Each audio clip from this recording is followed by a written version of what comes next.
ఇంకోటండి గులాబీ మొక్క మట్టి అంతా తీసాను. ఇంకా ఇలా కడిగేసుకొని వేసుకుంటే నీట్గా ఉంటాయి. మనం ఇందులో గెత్తం వేసుకుందాం.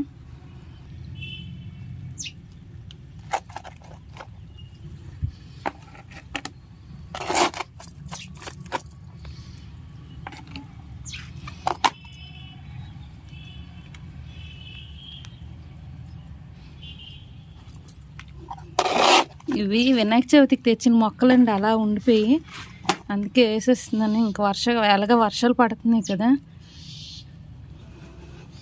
అయిపోయింది. ఇగో కరివేపాకు మొక్క వేసాను. ఇది ఇప్పుడు ఇంకా ఉన్నాయి, ఇంక 2 ఉన్నాయి. గులాబీ మొక్క ఒకటి ఉంది, మందారం మొక్క ఒకటి ఉంది. ఇంకో గులాబీ వేసుకుందాం ఇప్పుడు. అయ్యో, ఈ గోళంలో జామంతులు ఉండేవి తీసాను.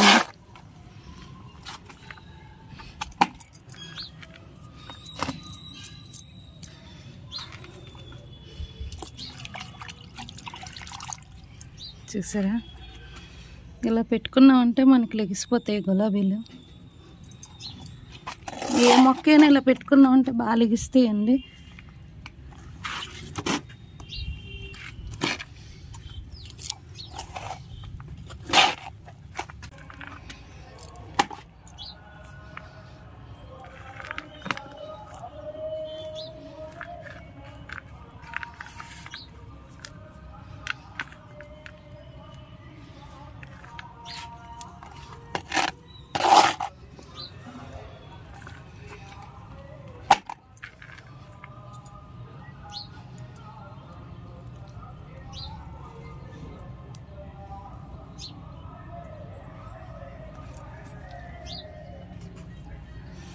చామంతి మొక్కలు ఇందులో వేసేద్దాం.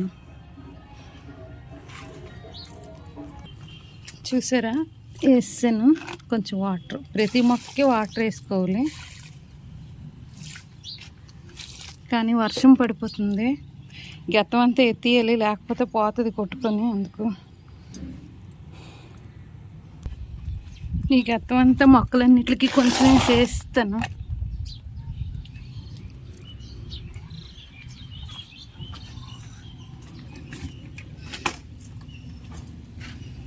విరజాజుల మొక్క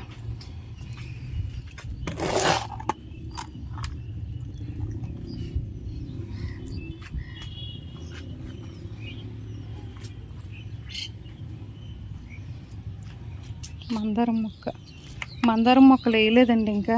మందారం మొక్కలు మళ్ళీ రేపు వేస్తాను, వర్షం ఒకటి పడిపోతుంది.